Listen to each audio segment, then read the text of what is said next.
Hi, and welcome back to this installment of the LTCC Academic Senate President's Report. Reporting here in October 2019 on a number of board meetings and other things happening on campus. So let's begin with the meeting of the Board of Trustees for October 8th. And this was actually a shorter meeting. And one of the reasons for that is sometimes when you have two board meetings a month, like in October, you can spread the items out a little bit better. So one new employee introduction. We're excited to welcome Elizabeth Loudon, Program Coordinator of Outreach and Dual Enrollment. And Z has the following preferred pronouns, Z and Zer. We welcome Elizabeth as our new Program Coordinator of Outreach and Dual Enrollment. And we're just really excited about this position because it's so vibrant and important to maintaining those connections between the high school and the college. So welcome to Elizabeth. I'll highlight President Jeff DeFranco's report. Typically, he'll have some items in his report that relate to sort of external facing issues, which are often very significant to the college.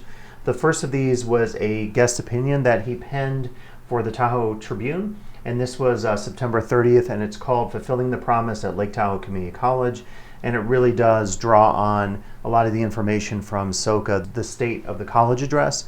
So if you're interested, you could specifically look this up online and read the entire article. Secondly, he reported some great news with our women's soccer team. So in the United Soccer Coaches poll, for the first time ever, an LTCC team has been featured #1 in the country, and you could see the ranking here. And there were some questions about this particular ranking system that the board asked, so if you're curious, you can click on this website and look at how they determine the rankings. But part of it is based on strength of schedule, so thus you sometimes see, like in our case, 2 ties and 9 wins, 0 losses, and why that's the case that one team is higher than another. So you can look up that information if you like. It was also Roberta Mason's 90th birthday party. She was one of our founding trustees, and a lot of people would say is one of the key board members responsible for the college even being here today. So we owe her so much as a trustee. And there was a great event at the college if you had a chance to attend. If not, I know there's going to be some social media posts coming up that will show you sights and sounds of that great event. And it was standing room only, so really exciting. And we congratulate Roberta being 90 years young here in 2019. We had a really good fall enrollment update from formerly Donna Sohan. So Donna was known as Donna Sohan. She is now known as Elizabeth Ballant. So just kind of make that correction maybe, just to remember that. And she gave a really good update. I'll just go through a few of the slides, not covering everything, but one was an indication of our daily enrollment trends, looking at 2017, 2018, and 2019. So blue, green, orange being the most current. And you can see this is the point in time report, so you can just see of all these days in time our enrollment. So things are spreading out a lot more just in terms of our enrollment procedures and how we do registration compared to even 2 years ago. And if we had some data from, say, back in the mid-2000s, it would be even more dramatic looking at some of these trends. So good news there. Also, you can see comparing the last 3 years, sections offered. So 2017, 272, but look at all the sections canceled, 43, versus today, 2019, 24 sections canceled. Look at the cancellation rates, 2017, 16%, 11% in 2018, and now single digits, 9%. So really good work there in terms of collaboration between the instruction office and our departments. So kudos all around.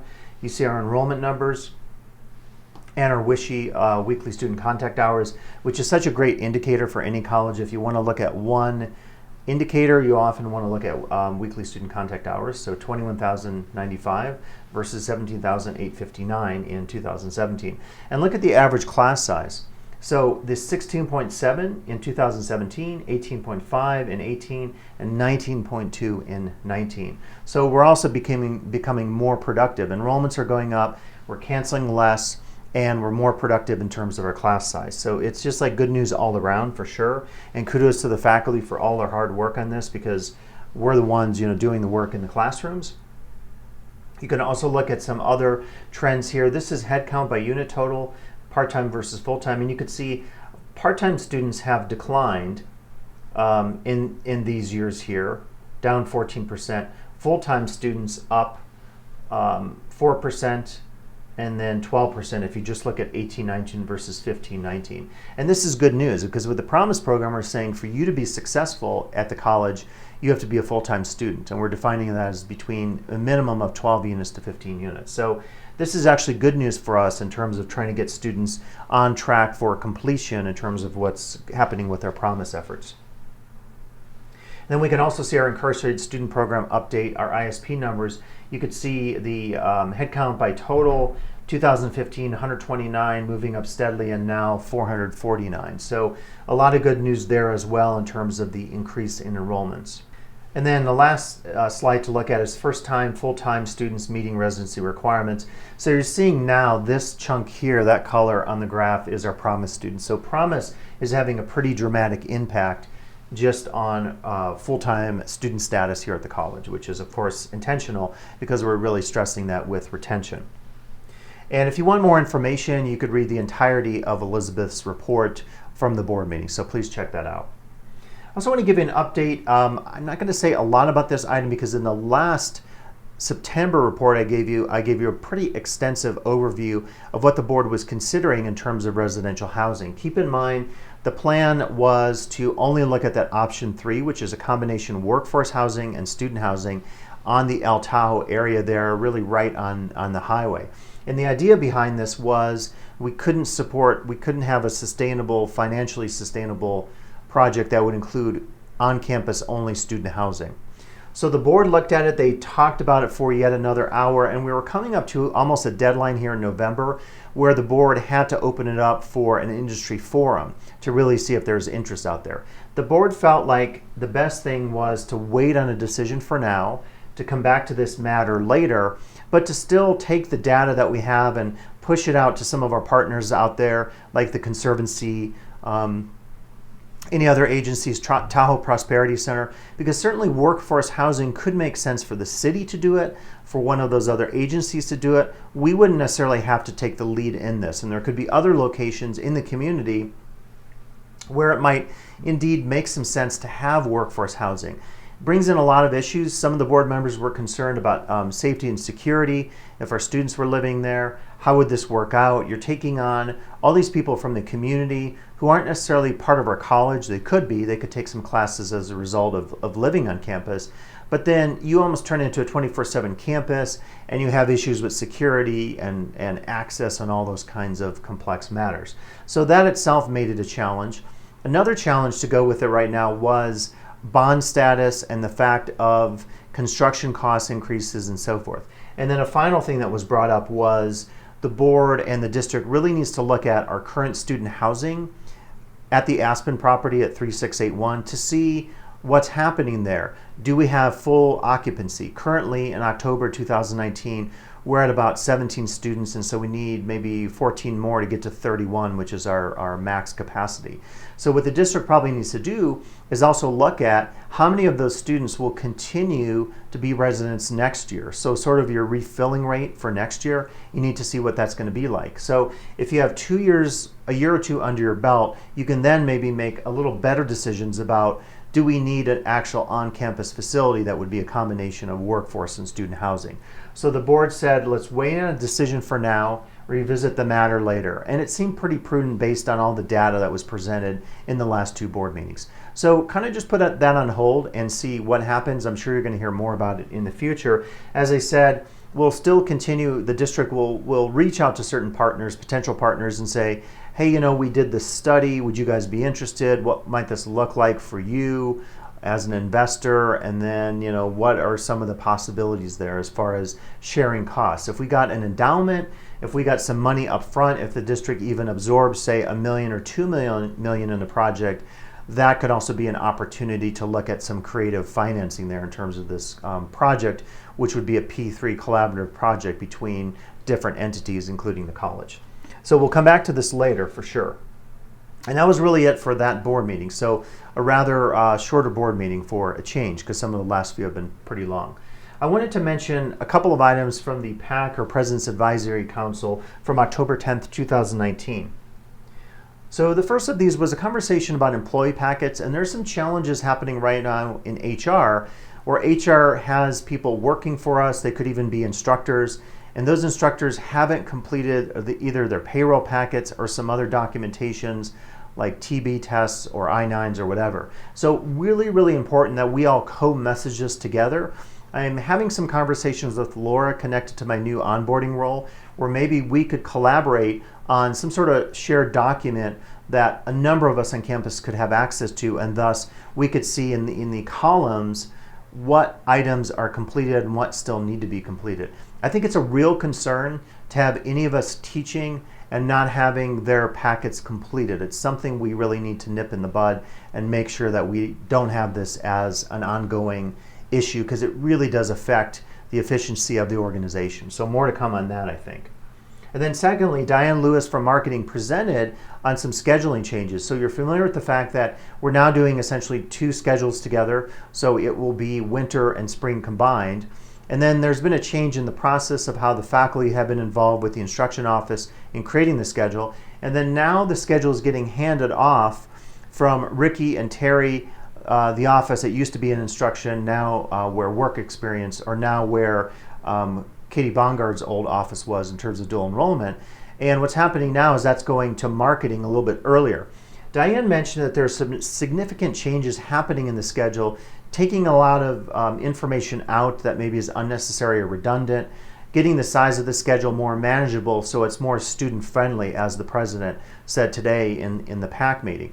Also, some information that is subject to quick change or frequent change, like room assignments and room numbers, that will be pulled out of the schedule. So I think when you see the new schedule, I haven't seen the version of it yet, I've seen a couple of versions before, you'll see some dramatic changes. So certainly if you have any comments on that, let us all know. We can pass that information on. I think it's actually a smart move, because frankly, some of those schedules used to be so thick, we had just extraneous information in there that really wasn't for us. It was more for us actually as a campus, as staff and faculty administration, and less for our students. So I think you're going to see some of those changes, and it may take us a quarter or two to adapt to it, but I think they're really positive changes, because it is about strategic enrollment management and using the schedule as an outward-facing tool to maybe drive students more to the website instead of just seeing the schedule as this omnibus document that has everything under the sun in there. So some changes are happening, and it'll just be interesting to get your feedback on it, but I think they're very positive changes, certainly on the horizon, for what you're going to be seeing with the schedule. Okay, let's now jump to the board meeting of October 22nd, 2019. Again, there are 2 board meetings in October, only 1 in November and December. So I want to reflect first a little bit on President DeFranco's report and one of the items that came up in that report, and that was the very successful TEDx. And so it's always exciting to see TEDx hosted in the community. This year it was hosted at the college. Hopefully you got to attend or maybe see some of the social media, or I don't know if there are videos online. I know that Megan and the Connect office had such a huge role, as did marketing, and Austin with technology set up, and the president's office, and numerous other people on campus. So kudos to all for a very successful TEDx event this year. Now, one big piece I think that's maybe the most significant for me on this board meeting agenda is the superintendent president and board goals for 2019 and 2020 to 21. So I'm going to take you to that board item, and I encourage you, as I always say in these videos, I encourage you to go directly to both board docs, and you can also go to the audio recording if you want to get the nitty-gritty context of everything. So these are actually very similar to the goals I mentioned to you in an earlier draft, but I just wanted to really hone in on some items that are significant, I think, to the faculty.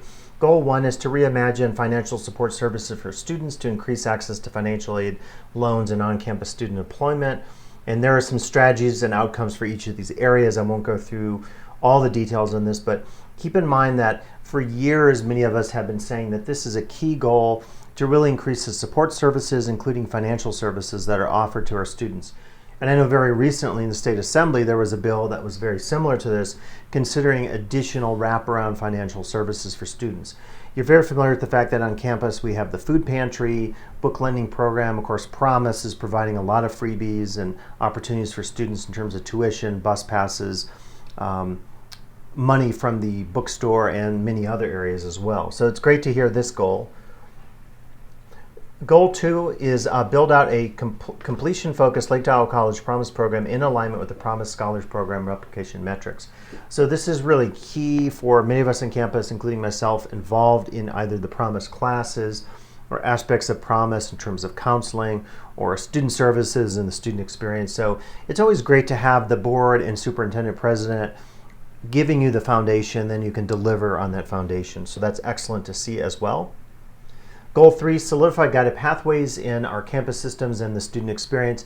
This is really about continuing some of the efforts that have already come to fruition on campus. So guided pathways, meta majors, as you all know about, because of our activities and the Coyote Kickoff. What's going to be cool about this is continuing to see support for further efforts, including this last bit here, which is focused on the student experience, to really do more career events. And I know we're already brainstorming as we speak about how to deliver some of those to our campus students through those experiences that we've been talking about, career opportunities, speaker series, and so forth. Goal 4 is improve the quality of LTCC's DE education through enhanced instructor development, student support, and career education offerings. As I'm creating this video, we recently just had over 4 hours of meetings on campus with our grant team focus on the improvement of quality with our DE classes. So it's pretty exciting to see again that this is being emphasized through our superintendent president and our board, because it gives us a lot of credibility moving forward to say, well, it's not just us saying we need to improve the quality, it's the board and the president as well. So great opportunities there for all of us to improve DE on campus. Goal 5, enhance housing services for students, maximize current housing opportunities while exploring additional options once demand is proven.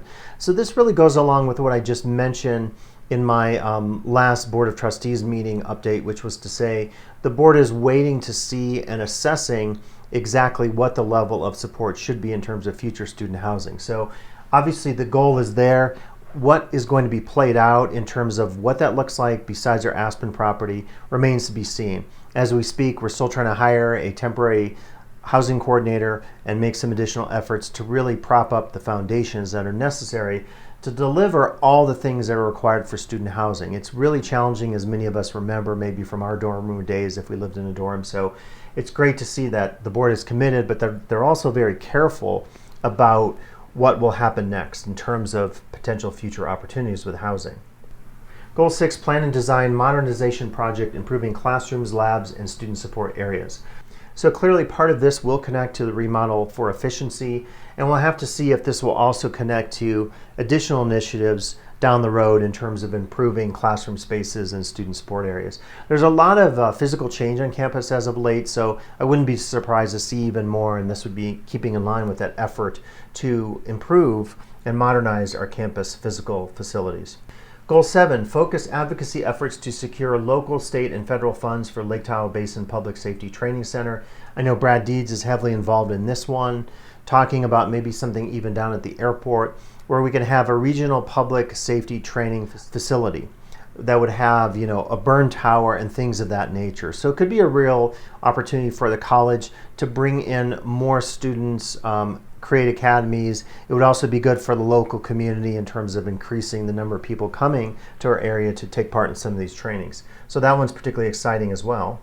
Goal 8, partner with the LTCC Foundation to develop a Lake Tahoe College Promise endowment and expand scholarships. So, this year, very great news by President DeFranco announced at Convocation State of the College, where we received a ton of money for student scholarships. We received money for student buses for our athletics team. And so this is another phase to establish an endowment and increase the opportunities for us to give more scholarships to our students in the future. So a great goal here in terms of looking at goal 8. And so those are all the goals. Again, you can always go to the board packet if you have questions. And as these get rolled out in future meetings, you'll see very fancy versions of this. So this will become a color copy, and you'll see all the goals laid out, and it's really nicely done. And then there'll be a progress update at the end of the year to talk about the accomplishments. And it's a really nice format to get this, and then the beginning of the next year, get the goals update to see what the accomplishments were and future areas for improvement and so forth. So great to see this happening. So next is just the fact that the board supported a resolution related to Undocumented Student Action Week. And if you're on campus over the last couple weeks, the 14th through the 17th, there was a variety of activities, film screenings, financial aid workshops, awareness, immigration info sessions, and even webinars for educators. So it's pretty cool just to see the level of emphasis placed on Undocumented Awareness Week and the degree to which we've involved a large group of people on campus, ranging from students to staff, administrations, and faculty. So kudos all around for those of you involved, and kudos to the board for passing the resolution tonight related to Undocumented Student Action Week. Let's highlight 2 items from the Academic Senate meeting of October 18th, 2019. One of these was fairly lengthy. This is the safety response from the administration, the senior leadership team, connected to an email I had sent requesting more information about safety procedures on campus and concerns we were hearing from faculty about campus safety and issues in DE classes in terms of student behavior and so forth. So I was really happy, and I thank the senior leadership team for providing this. I'm not going to go through this all today. If you want it, go to Board Docs, Academic Senate, right top corner, and then click on the meeting from October 18th, and you can download that PDF. If you have trouble finding that, send me an email and I'll quickly zip it to you, because I do have a PDF of it as well. So it's a very long response. I'm not going to go through all the points. And I think it's great to see this, to see that there is an emphasis on safety. I think the next steps, what I mentioned to Dr. Risden at the end of the meeting, was we maybe need to reach out to more faculty and say, okay, what do you think? Does this response meet your needs? If we're rolling out an evening security guard, then we need some more information, for example, about how to contact that person, procedures, and so forth. So what I would like to personally see next is just a little more detail about how this stuff will be rolling out over time, including some of the trainings and maybe some of the initial efforts. I also made it pretty clear at the Senate meeting that I want to see a little more emphasis in this document, or a future document like the Student Code of Conduct in the catalog, related to the DE environment. It's something we're stressing very heavily in the CVC OEI grant in 2019. We want our instructors to feel safe.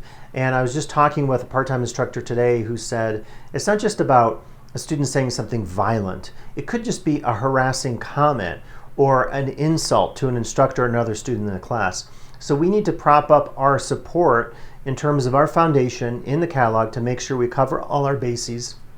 In terms of new technologies like the Coyote Corner app, are we comfortable that that is safe in terms of the student experience? And then of course our Canvas classes. Once we do that, I think we can make an effort among faculty leadership to get the word out and really have some conversations about policies to include in your syllabi and how to emphasize with your students in your face-to-face DE or ISP class that you won't tolerate harassment of instructors or other students. So more conversations to come on this, but I want to just present the administration's response, and then you can get a sense of it. Send me some additional feedback or other leaders on campus, and we can continue to evolve a conversation that could then lead into action steps and policies and things that we're talking about. But thanks to the administration for providing this. I think it's a very good first step. We need to hear from more of you, though, in terms of faculty right now, and what you think needs to be addressed in terms of actual action plans in the future. So get back to me on that.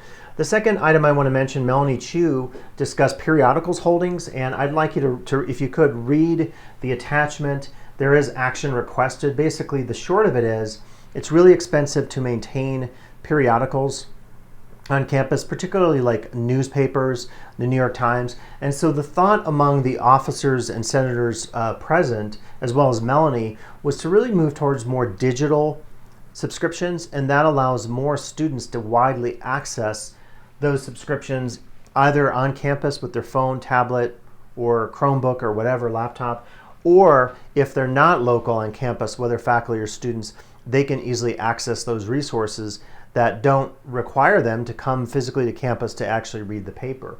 Not a lot of folks who are students are necessarily reading some of our print periodicals.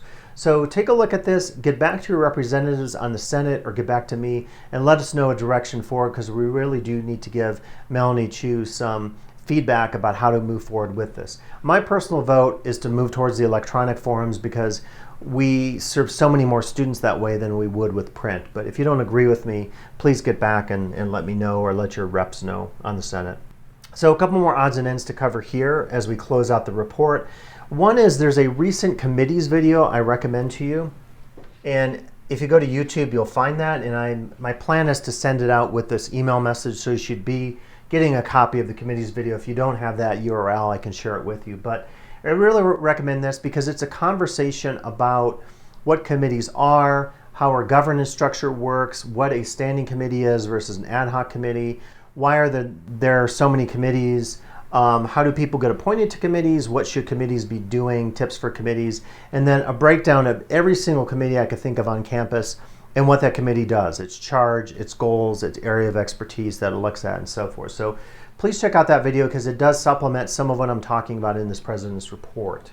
And jumping back to the PowerPoint here, I want to thank everyone who's been attending the teaching talks. And I'm just grabbing, this was our last teaching talk, my board from it, and it was on the subject of empathy. It went really well. Really good conversation about students and empathy, and the conversation was so good. And by the way, I want to say it was super cross-functional. We had Damien from Wilderness, we had Elizabeth from Dual Enrollment, we had Leslie Amano from Child Development Center. So we're getting different groups of people every week, and I love that because you're getting like these conversations that normally don't even happen on campus unless you run into someone and you talk about a topic like student empathy. So it was such a great conversation. What we decided is for the next one, which will be happening in late October, I'll give you the date of that, we're actually going to continue the conversation and focus on the issue of empathy from the perspective of how much nurturing should we give our students. There's a line, it seems to me, like not enough and then too much. Not enough would be you don't care about their concerns and their lives and the fact that they do need support sometimes outside of what we do for them as counselors, library faculty, classroom faculty, staff, administration.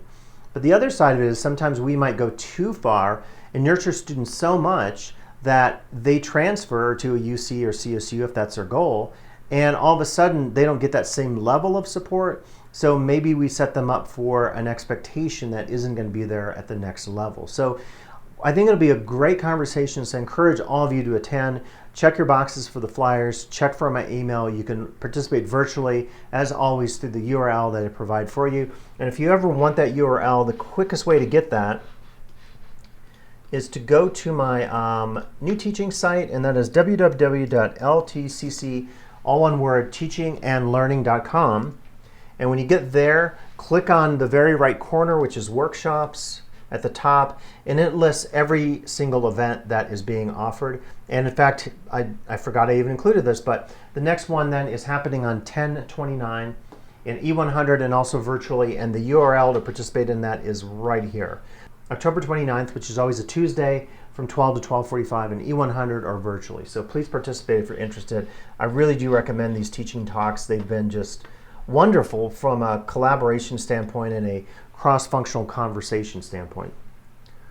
The CVC OAI grant, I won't say a lot because I've been typically doing separate videos, and we do have a lot of information out there from me, Treva, Katie, Fatima, who's our student worker on the grant, and we could certainly all get you up to date on what's been happening with the grant. But just today in October, we had a 4-hour meeting with our steering committee, with our grant folks from Oregon. We're working with another individual who's developing a student experience guide. So we're literally on a daily basis having conversations about effective DE instruction, specifically in the CTE track here at LTCC. Onboarding and training efforts, I just want to mention a little bit about what's happening. Again, I encourage you, please go to the website, ltccteachingandlearning.com.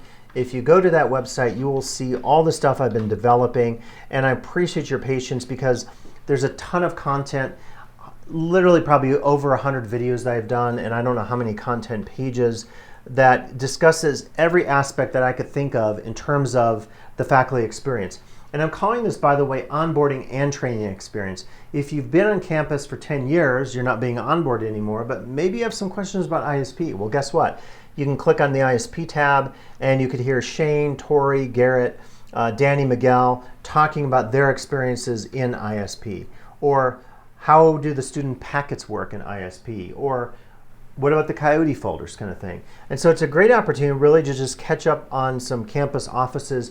You could, for example, click on LTCC 101 and get a really quick sense of some things happening on campus. Like you always wanted to ask some questions of institutional effectiveness with Laura and Elizabeth.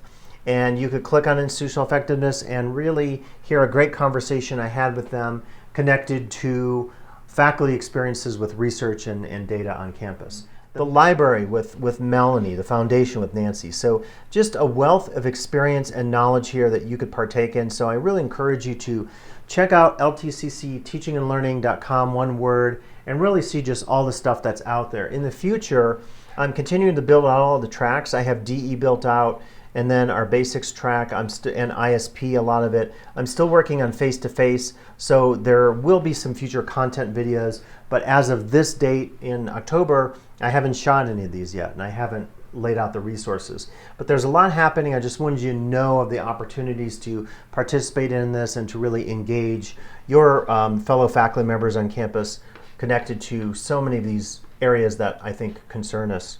And so that's going to do it for this round of the LTCC Academic Senate President's Report here in October, reporting on a couple board meetings and some additional odds and ends. As usual, if you have any questions, connect with me. You can always go to the board packets and read the materials in all their entirety. You can listen to the audio recordings as well. But please come by my office if you have any questions connected to anything that's going on at our board meetings or some of these other campus events that I've been trying to engage you with. So thanks, good luck, and I will talk to you shortly with the next report. So just keep in mind, we're all here to help. We have a team that's here for you. Just reach out to us, and we'll be very happy, and we'll be very happy to help you in your journey as a new LTCC DE. And we'll be very happy to help you in your journey as an LTCC faculty member.